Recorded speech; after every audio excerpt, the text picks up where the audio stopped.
On arrival at the ceremony and meeting the couple getting married, the first thing I do is jump onto Bubble, go to information again, and just identify the couple. So on the front page there, you'll be able to see their IDs and just confirm they are who they say they are.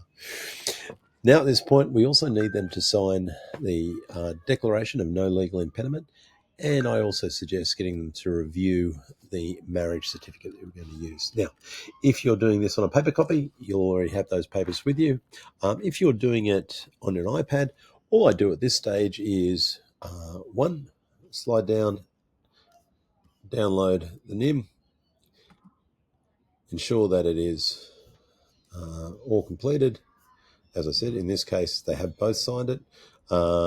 And then I would save this NIM into a folder that I've set up in Google Drive or wherever you want on your iPad. Not forgetting to sign here once the ceremony is done. Once I'm happy with the NIM, I then just jump onto eRegistry and open their documents up on the iPad, and I'd open them in Adobe Read. So what that means is you can just open the reader and you'll be able to see their documents here. At this point, I'd get each of the couple to run their eye over these details and ensure they are 100% correct and no changes need to be made. In particular, the witnesses' names, and ensure the parents are correct as well. If they do need to be changed, it's not a drama because all I do is just log back into eRegistry, go into their account and make the changes straight away. That way I know that eRegistry is always going to be 100%. And then out of that, I then produce another set of documents, so the declaration and the marriage certificate, get them to review it again. If it is 100% right, I get them to sign witness next to their names. So that means that any time in the future, if they do come back to us and go, hey, the spelling on my witness is incorrect, we can go, not a problem. You will need to make arrangements with Births, Deaths and Marriages and fill out this form that we provide them to correct that. It's not something we can do because you told us everything was 100% correct. I'll also have them sign at this point the declaration of no legal impediment.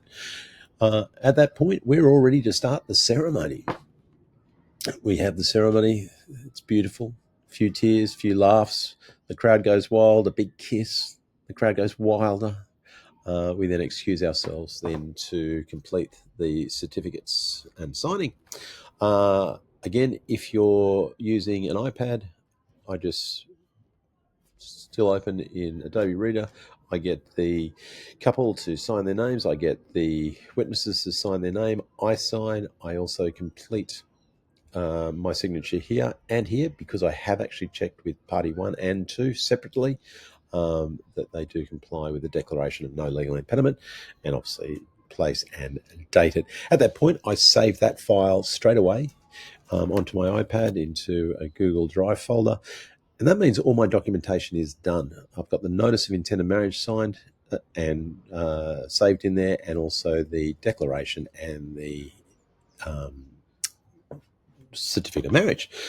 If you're doing this on paper, that's cool as well. But as you know, at this point, you just pop the two documents into your folder so you can take home and scan. And that's all we need to do with the documents. Once you arrive home, or if you're doing it on an iPad, you could sit in the park and do it in there. We need to upload these files into eRegistry the same way that you would normally. So we jump onto eRegistry, go to the certificate, open view, and click on add documents. Click go. And at this point, I would click and pick up the files. Normally, that'd be two files. One would be the notice of intent of marriage form that I have now signed as the celebrant, having married them, and also the declaration and marriage certificates, which again have been both signed. Obviously, if you're using hard copies, paper, you will need to scan them But then from that moment on, it works the same way. Upload them, select, eRegistry will actually show you what you've uploaded. Once you're happy with that, you just then select the types of form they are and hit save. Basically, that's all done. So this is all very similar. This is exactly the same as you're probably doing now. The next step is very similar as well. We come back into eRegistry, we go back to the form, and you'll notice, you should notice here that the forms are all good and they're ready to, we've uploaded the documents to them, and it would say here, ready for upload. And at that point, we click and hit submit, and then that will go away and be registered. Once it's been registered, we then just jump into the statement list. In the statement list, we need the notification number. This is the number that's generated once the marriage has been registered in eRegistry. And we're going to take this number and we're going to put it back into Bubble. So while we're waiting for that to come up, we jump back into Bubble.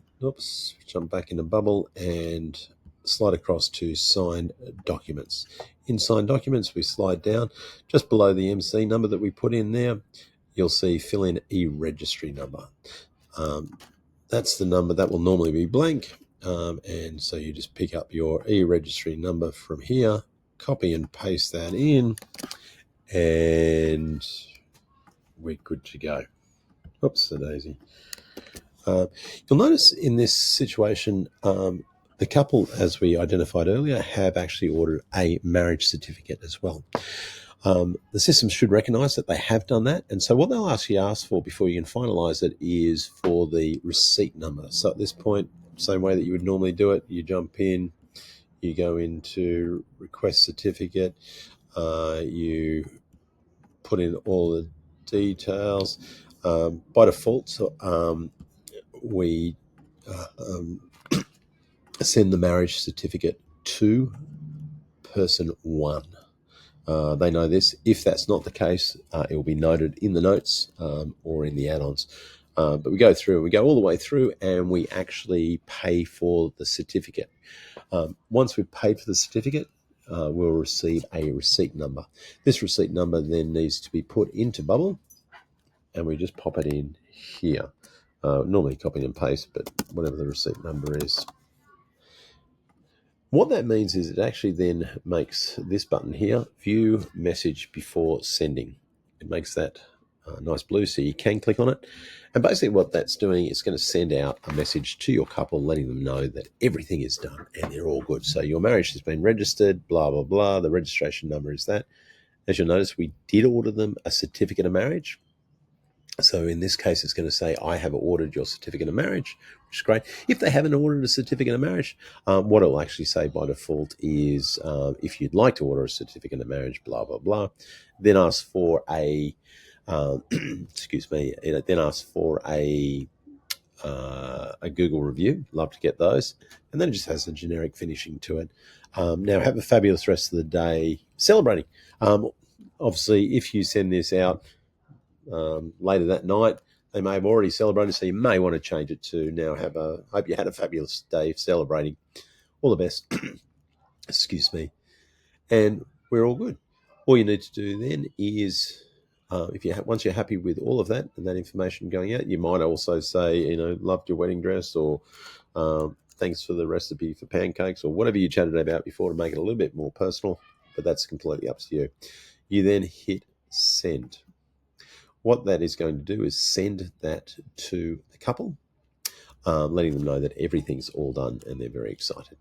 And what that also does, it actually changes the status. It changed it from lodged, proceed to finalize.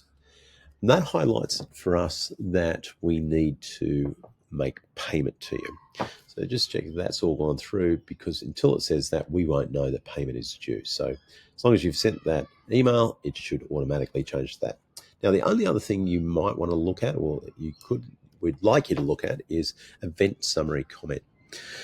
In here, we'd love it if it's not going to happen all the time, but if you're at the ceremony and you're aware that one of our partners is there, so whether it's a photographer or a florist or a chair and decoration person, and you do know them, if you wouldn't mind just popping in who was there, it just makes it easier for us to reconcile at the end of the month who was at the ceremonies and who wasn't.